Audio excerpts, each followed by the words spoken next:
Hi, welcome to High Road to You. This is Mark Stofer, and I want to share a story with you that will hopefully really give you the encouragement and the inspiration to understand how to calculatively kind of approach your life. And this is a story that really impacted my life at a time that I was at my lowest point. And it inspired me to really have a plan. I share that I grew up in a very toxic family environment at a very young age. And I really struggled. Academically, I struggled because nobody ever asked me if I did my homework. So I am always, I'm in awe. I'm looking at, the real estate I own or the portfolio, and I'm just in awe, really, honestly, that I've been able to accomplish so much considering, where I came from. And what I want to share with you is a story about Elvias. He was a sheetrocker, and this story I hope will inspire you or anybody to understand the fundamentals of how to keep it simple and don't complicate things. And so I was in the dot-com industry. The bubble burst, and when they empty the buildings, they don't pay their bills. So I had pivoted constantly throughout my career. I was a laborer in the labor union. I worked 32 hours straight before walking into my first house. And then, the dot-com bubble, I had to sell everything I owned and moved into a trailer. And I was broken for about 2 years. And I was angry. I did everything right. I was in a courtroom in Palo Alto telling a judge that, it was criminal that they would knowingly, take advantage of my services and not pay me. And he said, son, stop. Welcome to the corporate world. And I walked out of that, courtroom. I walked in with a 50-pound weight on my chest, and I walked out with a 100-pound weight on my chest. And so I realized we had to sell everything to keep our credibility, our business credit and our personal credit. And, in the industry of branding, at that time I was importing containers of merchandise. I was creating marketing campaigns. I was very good at what I did, but it devastated me knowing that I had to sell everything I owned and pay these factories for the work that they did. And then I lost so much of my client base that I just felt like that was the right thing to do. And it was. At the time, it didn't feel like it. It just felt like I would be living in a trailer and I had 3 kids at the time. So my point was this, is that it took about 2 years and the real estate shot through the roof. And the reason that did, because they were deregulating, they were deregulating the banks, and they were giving anybody with a pulse that walked in to get a loan, with stated income. And, if you look at the documentary Smartest Man in the Room, I think it was just about the entire, the movie that was out that told the story of how this all kind of took place with the financial institutions and these subprime lending practices, right? And ultimately what it was is that I got into the building industry because I realized after 2 years looking at these run down, dilapidated shacks, that this would be my life, and I wouldn't have the money to fix these things up, and I wouldn't feel really good about living in these conditions, and the neighborhoods that they were in were not desirable. So in any regard, what I did was I bought raw land. And I remember looking at a house in about 2 years, and I just really disappointed because a realtor would say, hey, another house on the market, and we'd rush out and look at it. And I walked out just like, wow, this is not going to work out. And I looked across the way, and this guy's watering his landscaping. I said, nice house. He goes, yeah, it's panelized. The best thing I've ever done. And I said, and it stopped me on my tracks. And I turned around and said, what do you mean panelized? He says, it's a kit. It's custom home, but it was pre-framed in a factory. And they shipped it out, and it was like an erector set. And I was like, wow, that's incredible. So we left there. I said, we need to find raw land. We need to find raw land to build a house. So we found raw land. It said possible view with clearing. And it was just this amazing piece of property, 2.5 acres. And if you were 10 feet away, I couldn't see you. It was dense poison oak and shrubs and things like that. And so basically we acquired land, and I found a kit that would work out perfect it was on a ridge. And as I cleared the property, I remember, there was a sunset, and I got my truck on the area where we would put the pad, and then I got a ladder and put it on top of the truck, and I saw that there was a sun setting in the ocean. I could see the ocean line. And it was just a kiss from God, basically. But that's not the main part of the story. Is that when I looked at the kit, whenever you build anything, there's four things involved. There's time cost, material cost, labor cost, and frustration cost. And frustration is the biggest cost. So I looked at this kit and I said, this 3-story house, A-frame house, would fit perfect on this property for resale value. And what was fascinating, when I looked at the material costs, I got cedar, kiln-dried cedar, which is like termite-proof, perfect for California. And I got 6-inch walls versus 4-inch walls, which is standard in California. So it gave me more insulation value, And ultimately, I was getting prices locally for $58,000. I think was the lowest price for the framing costs. And I said, you're not framing, you're erecting this house, this structure, And they said, well, that's our square foot price. We're going to save you money, obviously, on time, to erect this house, to frame it out. And I said, you're not framing, you're just erecting. So ultimately, $58,000, I called the factory, said, hold the house. I cannot find a contractor, because at that time, real estate was shooting through the roof and nothing made sense. It was like 2002, 2003, and just prior to the 2008 crash, right? And so anyway, they said, that's our price. And I called the factory, hold the kit. And they said, well, we have a set crew in between jobs, and they'll follow your house. It was coming out of Canada. So you're like almost buying direct from the mill, because they're OEM, original equipment manufacturer. They said, they'll follow it out and they'll spend, 14 days with you, 2 weeks. And, they don't want to go on vacation. They've already had their vacation. And I said, okay, what's the price? And it was like $19,000.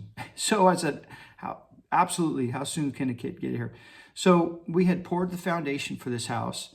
And fortunately, I have family members that are involved in concrete and forms and forming, concrete pads for structures and whatnot. So it was perfect. And they came out, and literally this 3-man crew saved me over 50% on erecting this house. And they didn't even talk. They finished it in like 10 days. It was dried in, and I was just in awe. And they said, we're done with the house, so why don't we work on the roof, get the material here, and Joe and Neil are the roofers, and they can help you out. And so I was ecstatic. I was like, okay, so we put this composition roof on this house. And then, so what we're dealing with is, so I saved money on material costs. I got higher quality material, kiln-dried cedar, at like 30% below what I could have bought the same material for in California, which was Doug fir, and and that's that's what they use in California. But basically, I saved over 30% on material. Then I saved a tremendous amount on labor, time, material, labor, and then I saved time. So these guys didn't talk. They were effortless. It was seamless. They were just like, yeah, we've done this kit 12 dozen times, right?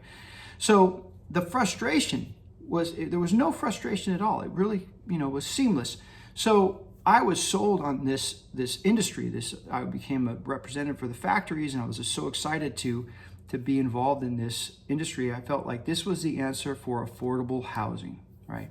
So now I want to fast forward I needed to sheetrock this house. And this gentleman came out and he gave me a really good price. And I said, well, I want to see your work. So he takes me, he says, okay, well, I want a smooth wall texture. And he said, it's a little bit more, there's a higher cost to do this smooth wall construction, texture that I wanted. So he said, yeah, okay, that's what I did at my house. You can see my house. I said, okay. And so I followed him home, and he goes into this golf course gated community. He's taking me up this ridge, and I'm in just disbelief, because I'm like, hey, sheetrockers don't make this kind of money. And he takes me up this ridge, and I'm looking over, all of like Hollister, California, and he's going to pull into this gated property in a gated golf course community. And I say, if he turns left into this gated property, we got to get out of here. He's a drug lord. And, I was kidding, of course, but I got out of the car because he had this beautiful house and, a $200 plus, $1,000 RV, and he had, $80,000 boat and landscaping, and it was just pristine. And I got out of the car. I said, Elvias, his name was Elvias. I said, I'm sorry, man, but sheetrockers don't make this kind of money. And he laughed and he says, no. He goes, my dad, I grew up in the sheetrock industry. With my dad started the business. And so I grew up in Hollister. And he goes, I've built this same house, half dozen times. And I move every 2 years, I move into it. And he goes, every time there's a new development, a new gated community, basically, he'll buy a lot. He bought a lot maybe the first time, built this same house, lived in it for 2 years. And then there was another community, in his town that he moved across town and bought 2 lots, 3 lots, because there's no capital gains on, your real estate after you live in it for 2 years, and it's up to $500,000 tax free. And he says, so I've lived in the same house essentially for 4 times now. He goes, I'm really a private money lender now, and I keep the sheetrock business going because it provides, income and it supports my crew. And I imagine the same crew is helping him build out these houses. But if you're building the same house, in gated communities in the same town, and so say you bought, 1 lot the first time, then you buy 2 or 3 lots the second time, building the same house in the communities that you're investing in, that is a franchise business model. And think about how simple that is. The set crew that came out and built my house, it was seamless. It was effortless. They didn't talk, basically. They were just in that zone, and, saved a ton of money on time, material, labor. Now, he was stick framing this house. He wasn't panelizing his house, but you become so proficient, so good. You have a crew that comes in and just is so efficient at doing things that, you could afford maybe the extra cost as versus having a manufacturer, build out those wall panels. And the other thing I saw too, when his crew came in to sheetrock my house, they were seamless. They didn't talk. Like the first crew came in, they hung the rock, right? The next crew came, they left. The next crew came in and they taped the house, and it was just amazing. I was in awe how efficient they were. And then the next crew came in and they did the texturing, and it was just amazing. I gave him the money that he requested with a smile on my face. And it was just amazing. And I will tell you too that I had to bell test the house. So, I was involved with the electrical and the plumbing, because it's a kit, but it doesn't come with all of the electrical plumbing and things like that. So as I wired the house for all the lighting and plumbed the house for all the plumbing and the septic and things like that, I had to bell test. So I worked 36 hours straight because I had inspectors coming in to look over everything that I had done. But the other was the insulation was coming in, and you want to know that there's no leaks and all the electrical works before you install the insulation. So I worked over 36 hours straight, and I passed out watching the installation truck back up to install. And I'll tell you, I woke up and I was in like a cloud, a white cloud, because they worked right over me. I think they checked my pulse. But basically, I was so excited at this time, and it got me out of that, that state of anxiety and depression and that 100-pound weight on my chest after losing everything, in the dot-com crash and moving out of South San Jose, the Bay Area, that, I felt like I had been established and I had a foundation that would support me and my family for the rest of our life. And it was a heavy hit, and I regret today that it took so much out of me for 2 years. I had to snap out of it. And I'll tell you, my wife at the time, she said, we're going to go out. And she goes, I'm afraid to leave. And I said, what do you mean? And she says, you're not going to do anything, right? And I said, like, what are you talking about? And I remember looking at I had 3 kids, and they were in the sliding glass door, and, in our trailer, and they were going to head off to walk a trail or go to the beach. We were, 15 minutes from the coastline. So it was really an ideal location for, outings, if you will. And I remember like looking through the eyes of my children, they could see me as this broken man, and it snapped me out of it. And I said, I'm not thinking about, hanging myself or doing anything crazy like that. I mean, I said, oh my gosh, is this what I look like? This is what you're seeing. So it snapped me out of it, but at the same time, I still didn't have a solution to how I was going to reinvent myself, how I was going to reestablish a lifestyle that I was accustomed to. And so, it was that opportunity to see that, the construction industry was something I could be passionate about, and the seamless saving time and material, time and labor, and the frustration really excited me, and it took me to a whole new level. And what now is interesting is that I look back and go, this, when the 2008 crash, I was working for a developer, in Gilroy, California, and they had a CNC router, and they were saving time on material, time and labor, and I was a representative for these kit homes that were panelized and representing factories, and I was shipping containers over to the big island of Hawaii on the east side, Puna, Hawaiian Paradise Park, and I proposed that this was the affordable housing solution for the locals who were just getting bought out by, the mainlanders coming over with, suitcases of money basically, and buying up their land and building these elaborate second homes and retirement homes.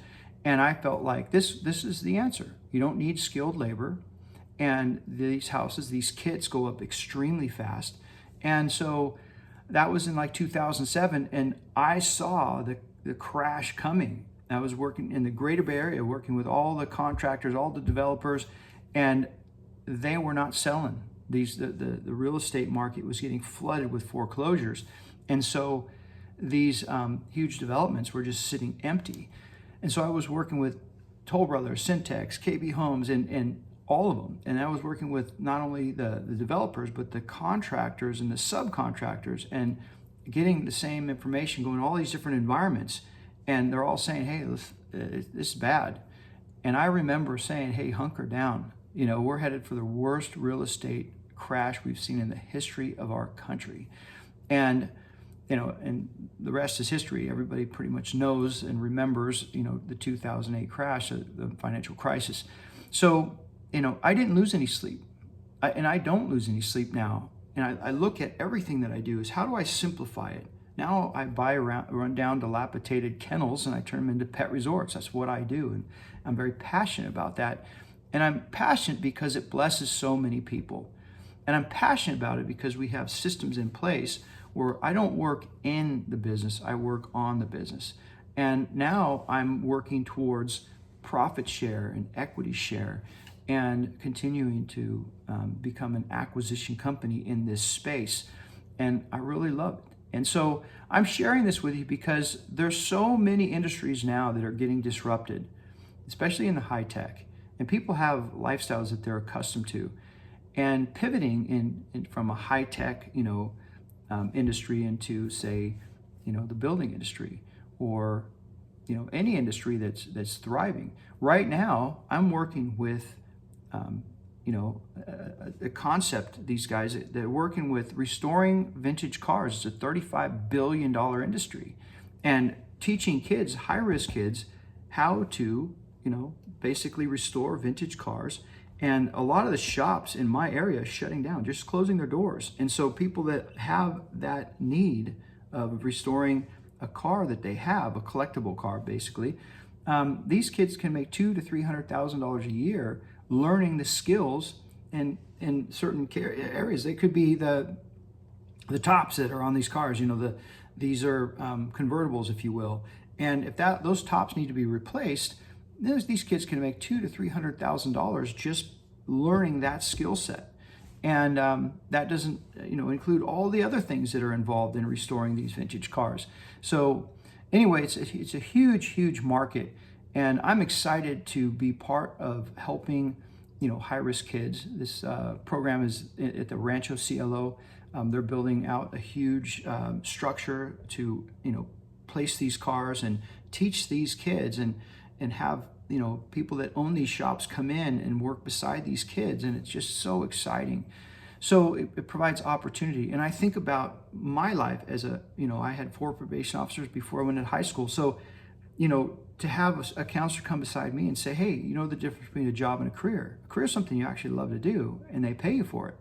it changed my life forever. And instead of, going through the juvenile court system, which I was in and out of constantly, he says, your time's going to be better spent actually learning something that you enjoy and getting paid well to do it. And I'll tell you that people in the trades now, specifically in Northern Nevada, where we just finished Spanish Springs Pet Resort, in Sparks, Nevada. It's one of the most premier pet resorts in the region. And, we're at full capacity most of the time. And basically it's kind of the talk of the town. It's really exciting, but it blesses a lot of people. And I'll tell you, if you're an equipment operator out there, you're worth your weight in gold.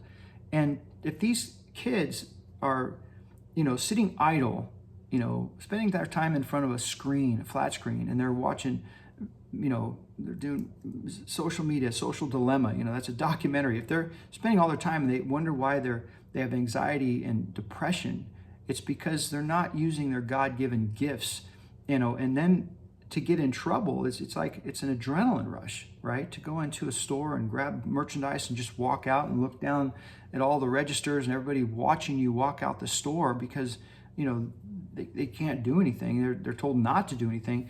And these kids are just thinking, oh, this is the way of my life. And there is absolutely a better solution. And what I find too is that there's a killing of the soul, right? I mean, they might do it and it might be exciting for that moment. It's like a drug, if you will. And then when it wears off, that adrenaline rush, you feel terrible. I know, because I lived that lifestyle for such a long time that I know what it's like, in that, being in that state. And then when I found a career path, it changed everything. So I'm saying that, that's the foundation, and it gives you resiliency. And I always talk about nutrition, physical and social activity every day, synergistically, that breathes life into you, and it allows you to overcome. And now when I look at the macro disruptions that are happening in the world, I navigate those storms accordingly. But it's not hard for me to turn the boat around, get into a safe harbor, get on high ground, and just kind of evaluate, what's going on, so that before I get back in that boat and venture out into, deep sea, I can pretty much navigate the storms and avoid them. And, when it happens, you just kind of, you get out of it much sooner. You see it, you see the white caps, you see the cloud formation, you kind of redirect, your boat, and that's pivoting. And another sense of my conversation here is that constantly pivot and look at industry and supply and demand, and try to stay out of the toxic industry that we have in our Western culture. You could find yourself in a very lucrative position, but at the same time, knowing that it's not a real beneficial industry to be in, where it creates a lot of harm. So I tell my kids, don't ever, create a video game and be a billionaire when it could potentially be an addiction for, youth that don't know how to unplug. Social Dilemma, it's a documentary that everybody should watch. But essentially, just realize that, we're here to benefit not just ourselves, but others. And with that, I hope this message reaches your heart and your mind. Hope you don't find yourself in these, situations that seem overwhelming and devastating if you happen to be in an industry that's collapsing.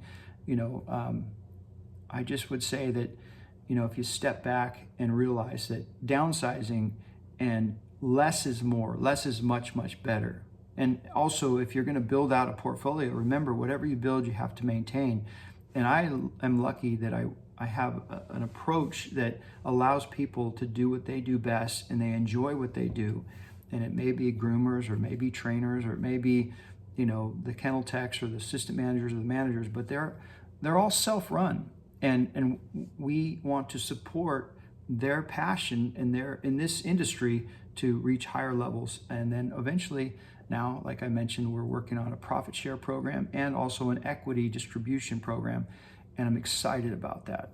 And I'll keep you posted as I continue to post these videos. But I hope this resonates with you. I hope this finds you in a good place. And with that, I wish you well.